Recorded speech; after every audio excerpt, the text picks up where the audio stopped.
Hi hello welcome to Aadya TV. నేను మీ పవన్. ఈరోజు topic ఏంటంటే పొంగులేటి జూపల్లి గారు కాంగ్రెస్ పార్టీలో దాదాపుగా చేరిక ఖరారైన ఈ తరుణంలో కోమటిరెడ్డి గారు ఒక తీవ్ర వ్యాఖ్యలు చేసి అసంతృప్తి వ్యక్తం చేస్తున్నారు. దీని గురించి మనం టాపిక్ మాట్లాడడానికి శ్రవణ్ కుమార్ గారు మన సీనియర్ జర్నలిస్ట్ ఉన్నారు. నమస్కారం సార్. నమస్తే అండి. సార్, ఈ జూపల్లి వీళ్ళు చేరికగా ఆల్మోస్ట్ ఖరారైంది కదా, కానీ ఈ తరుణంలో ఈ కోమటిరెడ్డి గారు వీళ్ళు కాంగ్రెస్ సీనియర్ నేతలు వీళ్ళు ఎందుకు అంత ఆగ్రహం చెందుతున్నారని మీరు అనుకుంటున్నారు? కాంగ్రెస్కు జనరల్గా ఎవరు శత్రువులు ఉండరు బయట పార్టీ నుంచి. కాంగ్రెస్ పార్టీలోనే అంతర్గతంగా వాళ్ళే శత్రువులు, వాళ్ళకు మిత్రులుగా ఉంటారనేది అనుకోవడం ఎక్కడ ఉండదు. అసమ్మతి వాళ్ళలోనే ఉంటుంది. అంటే అక్కడ కాంగ్రెస్లో ప్రతి వ్యక్తికి ఇండివిజువాలిటీ లేదా ఒక ప్రత్యేక ఐడెంటిటీ ఉంటుంది. సో అందరూ సీనియర్ లీడర్లే, ఎవరి రాజ్యంలో వారు మహారాజులు వాళ్ళు. సో ఇక్కడ మహానాయకులు ఉత్తమ్ కుమార్ రెడ్డి అవుతుంది, కోమటిరెడ్డి రెడ్డి, కొత్తగా వచ్చినట్టు రేవంత్ రెడ్డి అయితేనేమి, ఎవరైనా కూడా హనుమంతరావు గారు ఎవరు చూసినా కూడా ఎవరికి వాళ్ళు రారాజులు. సో అందరూ కూడా ఇంకోటి ఏంటంటే అందరూ కూడా సేమ్ క్యాండిడేట్లే, జానారెడ్డితో సహా అందరూ కూడా నాయకులే. సో ఇక్కడ ఏంటంటే వర్గపూర్వం ఎప్పుడు నడుస్తుంది, ఐడెంటిటీ ప్రాబ్లం వాళ్ళందరికీ కూడా. ఇక్కడ ఏంటి, ఎవరైనా ప్రెసిడెంట్గా ఉన్నా వీళ్ళ ఐడెంటిటీకి గుర్తింపు ఇస్తలేరని, వీళ్ళు మర్యాద ఇస్తలేరనో, లేదా మమ్మల్ని అడగట్లేరనో, లేదా మా కన్సర్న్ జరగట్లేదనో అసమ్మతిని ప్రతి సందర్భంలోనూ వ్యక్తీకరిస్తూనే ఉంటారు. ఇక్కడ కాంగ్రెస్ పార్టీలో రేవంత్ రెడ్డి ప్రెసిడెంట్ అయిన తర్వాత కూడా చాలా మార్పులు వచ్చినాయి. అంటే అంతకుముందు లేదని కాదు, కాకపోతే ఏంటంటే ఇక్కడ మహా ఉద్దనుడు కేసీఆర్ను తట్టుకొని కాంగ్రెస్ పార్టీ నిలబడాలి, బతకాలి, గ్రామ స్థాయిలోకి వెళ్ళాలి అంటే రేవంత్ రెడ్డి లాంటి నాయకుడు, హార్డ్ కోర్ నాయకుడు. ఎందుకంటే ఫైర్ ఎక్కువ ఉంటుంది ఆయనకు. సరే, ఆయన వేరే పార్టీ నుంచి వచ్చినప్పటికీ వయసు రీత్యా, అనుభవరీత్యా కూడా అంతకన్నా అంటే హనుమంతరావు లాంటి పెద్ద పెద్ద సీనియర్ లీడర్ల ముందు చిన్నవాడైనప్పటికీ ఈయనకు ఉన్నట్టు హార్డ్ కోర్ మ్యాస్ ఫాలోయింగు. సో ఉన్నటువంటి ఆ రాజకీయ ఎత్తుగడలు విషయాల్లో రేవంత్ రెడ్డిని వాళ్ళు చూజ్ చేసుకోవడం జరిగింది. సో రేవంత్ రెడ్డి గారు వచ్చిన తర్వాత కాంగ్రెస్ పార్టీలో అనూహ్య మార్పులు జరుగుతున్నాయి. రేవంత్ రెడ్డి వచ్చిన కొత్తలో మొదటి 6 నెలలు 5 నెలలు అసమ్మతిని సరళించడమే సరిపోయింది వాళ్ళకి. ఎందుకంటే ఉత్తమ్ కుమార్ కానీ, కోమటిరెడ్డి కానీ ఎవరినైనా సరే ఎవరు కూడా కోఆపరేట్ చేయలేము. కేవలం ఒంటరిగా వచ్చాడు. కాలక్రమేటువంటి మార్పుల వల్ల కానీ తప్పని పరిస్థితులు. ఎందుకంటే వీళ్ళు కొట్టుకుంటూ ఉంటే అవతల బీజేపీ పార్టీ బలపడుతుంది, ఇంకొకటి బీఆర్ఎస్ పార్టీ ఇంకా బలపడుతుంది. వీళ్ళని ఎదగకుండా ఉండదు కాబట్టి అధిష్టానం కోరుకుంది, వీళ్ళు కోరుకున్నారు. అసమ్మతి అంతా కూడా ఇంచుమించు సద్దుమణిగినా చెప్పాలి. ఓకే, ఈ తరుణంలో అప్పుడప్పుడు మాత్రం తప్పదు, వాళ్ళు ఏదో అసంతృప్తి వ్యక్తి. ఇక్కడ జరిగింది కూడా వాళ్ళు విమర్శిస్తూ కూడా ఏంటంటే ఎవరిని అడిగి చేర్పించుకుంటున్నాము అని అంటున్నాడు. వాస్తవానికి అయితే ఉత్తమ్ కుమార్ రెడ్డికి ఫోన్ చేసో లేదా ఇంకొక వ్యక్తికి ఫోన్ చేసి చేర్చుకోవచ్చా లేదా అని ఎవరు అడగాల్సిన సందర్భం కూడా ఉండదు. ఒక రాజకీయ పరిస్థితుల దృష్ట్యా అక్కడ ఉన్నటువంటి ఆ పీరియడ్కి సంబంధించినటువంటి అవసరాలు దొరికితేనే పార్టీ, ఏ రాజకీయ పార్టీని అడుగులు వేస్తూ ఉంటుంది.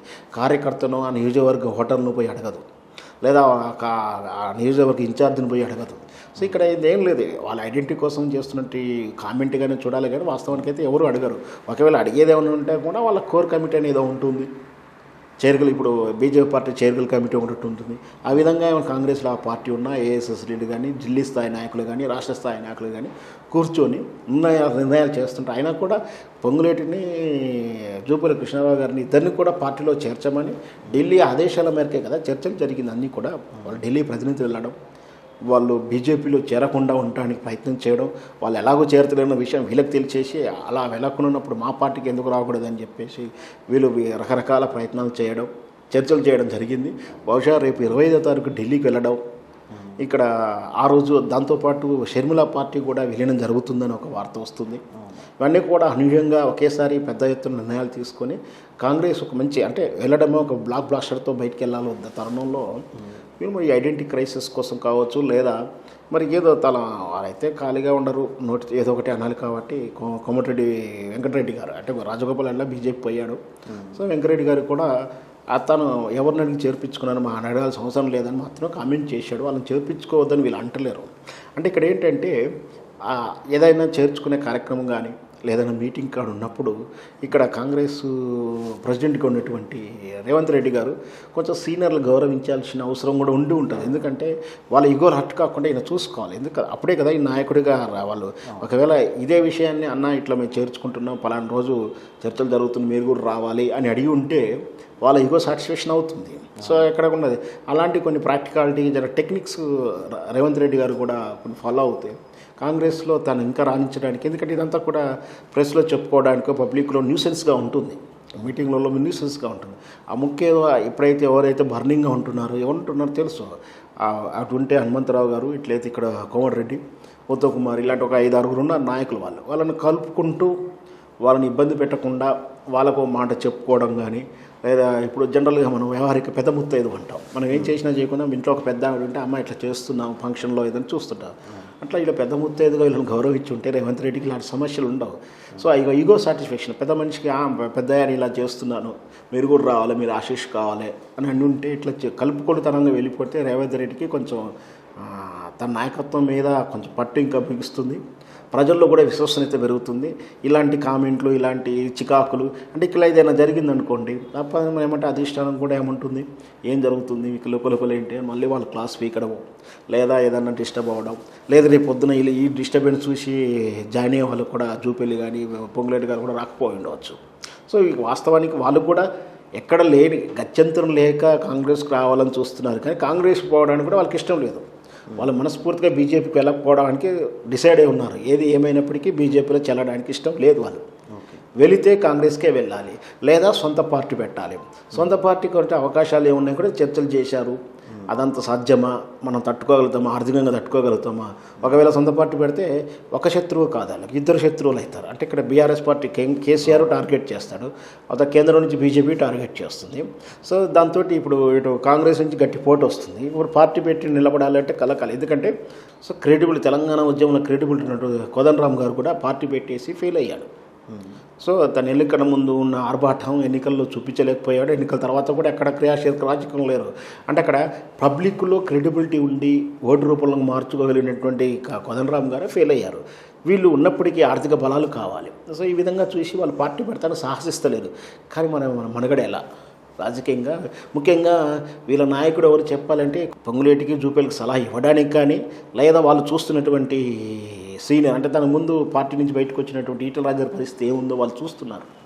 ఈటల రాజేంద్ర ఏమవుతున్నారు, ఆయన భవిష్యత్తు ఎలా ఉండబోతుందో ఊహిస్తున్నారు. సో ఈ ఈటల రాజేంద్ర మోడల్గా తీసుకొని వాళ్ళ నిర్ణయాన్ని చూసుకుంటున్నారు. వాళ్ళతో పాటు అందుకనే మన ఈటల రాజేంద్ర గారు చర్యల కమిటీ మీటింగ్ విషయంలో ఏం చెప్పాడు, బయటకు వచ్చి పొంగులేటి జూపల్లి గారు పార్టీలోకి రావడం కాదు, వాళ్ళే నాకు రివర్స్ కౌన్సిలింగ్ ఇస్తున్నారని చెప్పాడు. అంటే ఏంటంటే వీళ్ళు ఉన్న పార్టీలో స్థిమితంగా లేరు. అంటే దీని అర్థం ఏంటంటే ఈటల రాజేంద్ర గారు బీజేపీ పార్టీలో సంతృప్తిపరైన తృప్తిలో లేడు. ఇంకొకటి ఏమిటంటే బీజేపీ పార్టీ అధికారంలోకి రావట్లేదని క్లారిటీగా ఈటల రాజేంద్ర అంచనా వేసుకున్నాడు. మరి అధికారం రానప్పుడు ఈయన పరిస్థితి ఏంటి?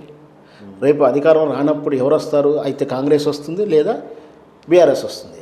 కాంగ్రెస్ వచ్చినా బీఆర్ఎస్ లాక్కుంటాడు, ఆ ఛాయిస్ లేదు. ఎందుకంటే బీఆర్ఎస్కి ఎక్కువ సీట్లు వస్తాయని సంగతి కూడా తెలుసు. సో అప్పుడు బీజేపీలో ఉండే ఏం లాభం? బీజేపీ నుంచి ఎలా బయటపడాలి, నాకు రేపు పొద్దున ఆత్మరక్షణ ఎలా, రాజకీయ మనుగడ ఎలా కొనసాగించాలో ప్రశ్న ఆయన ముందుంది. సో అందుచేత ఇప్పుడు పొంగులేటి కానీ ఈటల రాజేంద్ర కానీ ఎవరైనా సరే అవుతే కాంగ్రెస్, లేదంటే ఎందుకంటే ఈటల రాజేంద్ర కూడా మళ్ళీ గర్వాపస్ అని కొందరంటున్నారు, లేదా అన్ని నుంచి వచ్చి కాంగ్రెస్లో చేరాలనుకుంటున్నాడు. ఏం జరగబోతున్నదని వేచి చూద్దాం. Okay sir, thank you sir, ధన్యవాదాలు. Thank you. చూస్తూ ఉండండి ఆద్య టీవీ, మీ పవన్.